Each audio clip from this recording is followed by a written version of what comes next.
அன்பான ஆத்ம வணக்கங்கள். அன்பு ஆன்மீக சகோதர சகோதரிகளே, இன்று நாம் சிந்திக்க இருக்கும் தலைப்பு ஆடி அமாவாசை. ஆடி அமாவாசை என்றால் என்ன என்பதை பற்றி சிந்திப்போம். தமிழ் மாதத்தில் 4ஆவதாக வர்ற மாதம்தான் ஆடி மாதம். இது பொதுவாக ஜூலை ஆகஸ்ட் மாதத்தில் வருது. ஆடி மாதம் சக்தியின் மாதம்னு சொல்கிறாங்க. இந்த ஆடி மாதத்தில் அம்மனை வழிபடுறது, சிவ வழிபாடு, முருகன் வழிபாடு, முன்னோர் வழிபாடு ஆகிய தெய்வ வழிபாட்டுக்கு சிறந்த மாதம். ஆடி மாதத்தில் தான் சூரியன் தெற்கு திசை நோக்கி நகர காலத்தை குறிக்கும். இதை தட்சிணாயனம் அப்படின்னு சொல்கிறாங்க. ஆன்மீக மரபில் இது தியானம், தர்மம், இறை நினைவு, முன்னோர் நினைவு செய்வதற்கு ஏற்ற காலமாக கருதுகிறாங்க. அமாவாசைன்னா என்னன்னா, அம்மா என்றால் சேர்த்தல்னு பொருள், வாசை என்றால் வசித்தல்னு பொருள். அமாவாசை என்பது சூரியனுக்கும் சந்திரனுக்கும் தன்னோட ஒரே திசையில் அமைந்து பூமியிலிருந்து சந்திரனோட ஒளி இல்லாமல் காணப்படுற நாள் தான் அமாவாசை.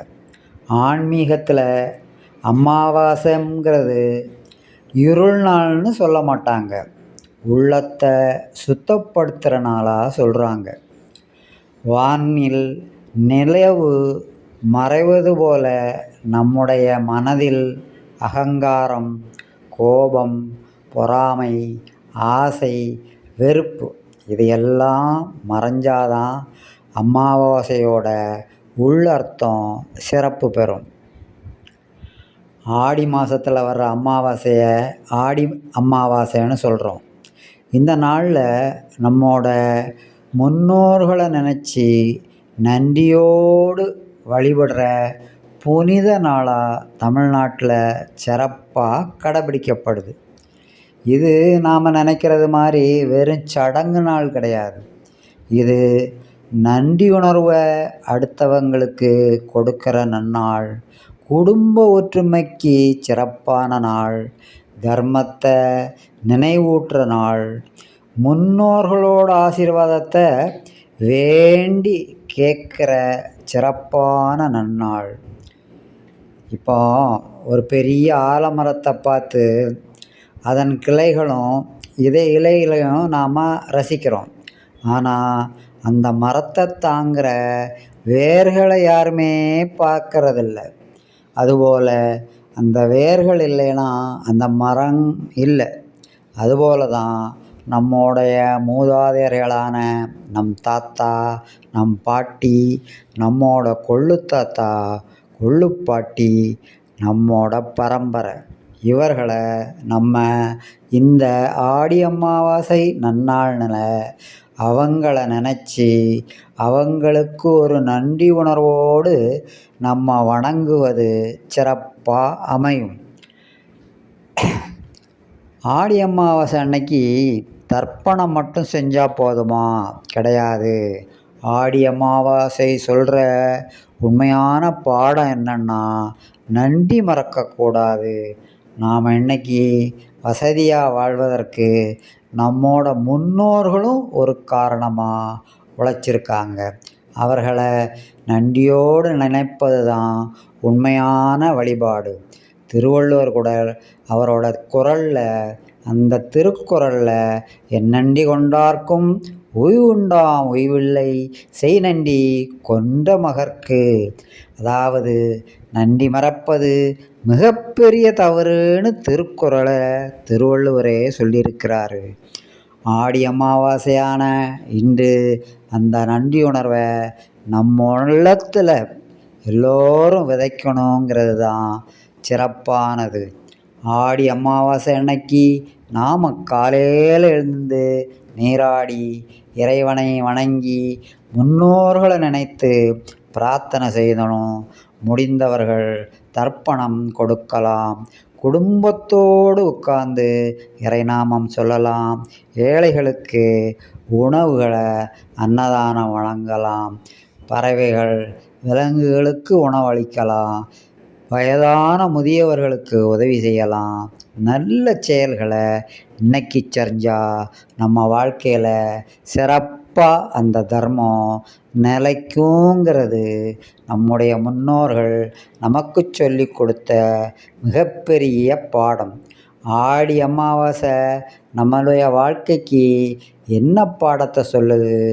நன்றியோடு வாழுங்க, பெற்றோரை மதிங்க, முன்னோரை நினையுங்க, தர்மம் செய்யுங்க, இறைவனை நம்புங்க, அகங்காரத்தை விட்டுருங்க, அன்போடு எல்லோரோடும் அன்பாக வாழுங்க. இதுதான் ஆடி அமாவாசை அன்று நாம் செய்யக்கூடிய மிகச்சிறப்பான ஒரு செயலாகும். இந்த ஆடி அமாவாசை அன்று நாம் நம் வாழ்க்கையை சீர்படுத்தும் ஒரு ஆன்மீக வாய்ப்பாக எடுத்துக்கிட்டு நம்மோட முன்னோர்களை நினச்சி நன்றி செலுத்தும் போது நம் மனமும் பணிவடையும். பணிவான மனதில் இறைவன் அருள், இறைவன் குடியிருப்பான் என்பது இங்கே புரிகிறது.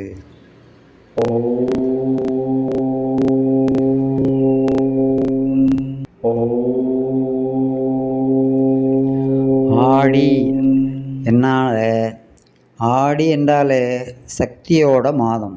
பார்வதி தேவி இந்த மாதத்தில் தான் உலக மக்களுக்கு அருள் வழங்குவதா புராணத்தில் சொல்லப்பட்டிருக்கு.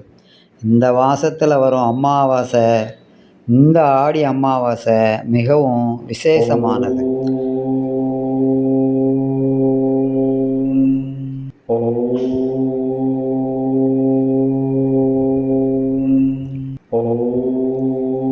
மகாபாரதத்தில் கர்ணன் மிகவும் பெரிய தனவான்.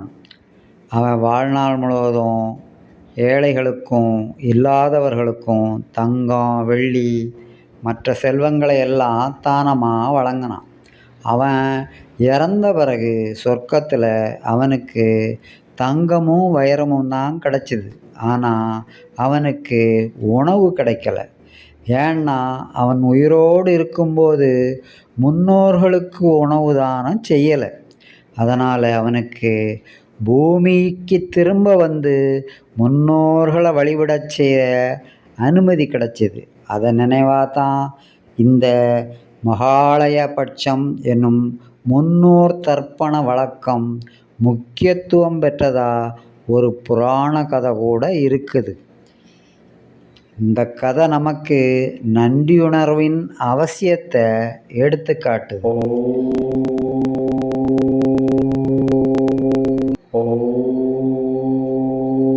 இந்த அமாவாசை நன்னாளில் நாம் தவிர்க்க வேண்டியது என்னென்னா, யாரோடும் சண்டை போடக்கூடாது, பொய் பேசக்கூடாது, யாரையும் அவமதிக்கக்கூடாது, மிகவும் முக்கியமானது கோபப்படவே கூடாது. வீண் செலவுகளையும் இன்னைக்கு தவிர்த்துக்கிறது ரொம்ப நல்லது. இந்த அமாவாசை நன்னாளில் அன்பு, அமைதி, நன்றியுணர்வு ஆகியவற்றை நாம் வளர்த்துக்கணும்.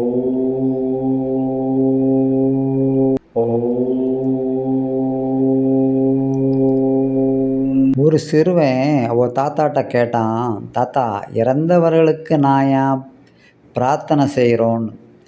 தாத்தா சொன்னார், மரத்தோட வேருக்கு நீர் ஊற்றினா தான் கிளைகளும் இலைகளும் பழங்களும் வளரும்.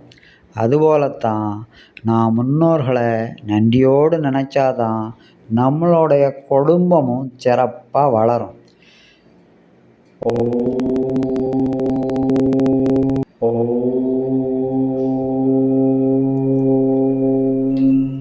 இந்த ஆடி அமாவாசை நன்னாளில் நம் முன்னோர்களோட ஆசீர்வாதம், இறைவனோட அருளும் உங்கள் குடும்பத்தில் என்றும் நிலைக்கட்டும். ஓம் நமச்சிவாய. ஓம் நமோ நாராயணாய. ஓம் சக்தி பராசக்தி. நன்றி, வணக்கம், ஆத்ம வணக்கங்கள். ஆடி அமாவாசையான இன்று 108 முறை ஓம் நமச்சிவாயா என்ற மந்திரத்தை சொல்லுங்க. 108 முறை ஓம் நமோ நாராயணா என்ற மந்திரத்தை சொல்லுங்க. 54 முறை ஓம் ஸ்ரீ துர்காயை நம என்று மந்திரத்தை சொல்லுங்க. 21 முறை ஓம் பித்ரு தேவதாப்பியோ நம என்று 21 முறை சொல்லுங்க. முன்னோர்கள் நமக்கு சிறப்பான வாழ்க்கையை அமைத்து தருவார்கள்.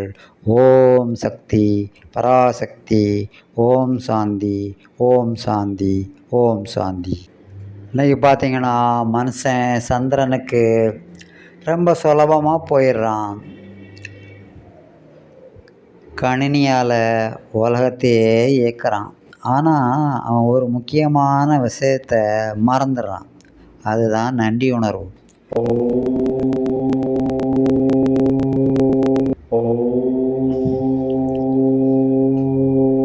இந்த உலகத்தில் எல்லா பாவங்களுக்கும் பரிகாரம் இருக்கலாம். ஆனால் நன்றி மறப்பதற்கு பரிகாரமே கிடையாதுன்னு வள்ளுவர் சொல்கிறார். என் நன்றி கொண்டார்க்கும் ஒய்வுண்டா ஒய்வில்லை, செய் நன்றி கொண்ட மகர்க்குன்னு ரொம்ப சிறப்பாக சொல்கிறார். நாம் நம்மோட பெற்றோர்களை வளர்த்த நம் தாத்தா பாட்டி நமக்கு நல்ல பழக்கங்களை கற்றுக் கொடுத்தாங்க.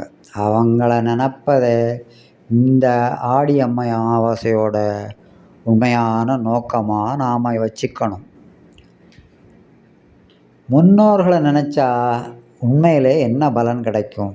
ஆன்மீக பார்வையில் முன்னோர்களை நினைப்பது அகங்காரத்தை குறைக்கும், குடும்ப ஒற்றுமையை வளர்க்கும், நன்றியுணர்வை உருவாக்கும். என்ன செயல் செய்யவும் அந்த செயல் சிறப்பாக அமையும். நல்ல செயல்களை செய்ய தூண்டும். மரத்திற்கு வேர் தெரியாதது போல் வேர்கள் இல்லாமல் மரம் உண்டா? அதுபோல் நம்முடைய முன்னோர்கள் தான் நம்மோட வாழ்க்கையோட வேர்கள். ஸ்ரீராமர் தந்தையான தசரதரின் மறைவுக்கு பிறகு அவருக்கு அனைத்து கடமைகளையும் ராமர் முறையாக செய்தார். இறைவனா ராமன் இருந்தும் நான் கடவுள், எனக்கு எதுவும் தேவையில்லை என்று சொல்லலை. மாறாக மகனாக தன் கடமையை அவர் சிறப்பாக செஞ்சார். இதிலிருந்து நாம் கற்றுக்கிற வேண்டியது, கடமை செய்தால்தான் தர்மம் காக்கப்படும். அதுபோல் தர்மம்னு என்ன? உண்மையை பேசுகிறது, பிறருக்கு உதவுறது, பெற்றோரை மதிப்பது, நேர்மையாக வாழ்வது, பிறருக்கு அன்னதானம் செய்வது. கோயிலுக்கு போனால் நல்லவனாக இருக்கலாமா அப்படின்னு கேட்டால், கோயிலுக்கு போகிறது நல்லது தான். ஆனால் கோயிலில் கற்ற நல்ல குணங்களை வீட்டிலையும் கடைபிடிக்கணும். அதுதான் சிறப்பானது. ஒரு பையன் தன்னோட அம்மாட்ட கேட்டான், அம்மா கடவுள் எங்கே இருக்கிறாரு? அம்மா சொன்னாங்க, உன் மனசில் தாண்டா இருக்காரு. அப்படியா? அந்த சிறுவன் வீட்டை சுற்றி தேடி பார்த்தான். அம்மா கேட்டாங்க, என்னடா தேடுற? நேற்று நீங்கள் சொன்னீங்கள்ல கடவுள் என் மனசில் இருக்காருன்னு. அதனால தான் என் மனசு எங்கே இருக்குன்னு வீட்டை சுற்றி தேடிட்டு இருக்கேன். அதுபோல் மனம் சுத்தமாக இருந்தால் தான் கடவுள் தானாகவே நமக்கு தெரியும். நாம் இந்த ஆடி அமாவாசையில் நம்முடைய முன்னோர்களோட ஆசீர்வாதத்தை பெறுறதுக்கு நம்முடைய பெற்றோரை மதிக்கணும், முதியவர்களை நல்லபடியாக கவனிக்கணும், ஏழைகளுக்கு உதவணும், பசித்தவருக்கு உணவு கொடுக்கணும், நல்ல வார்த்தையை பேசுங்க. அதுதான் நம்முடைய முன்னோர்கள் நமக்கு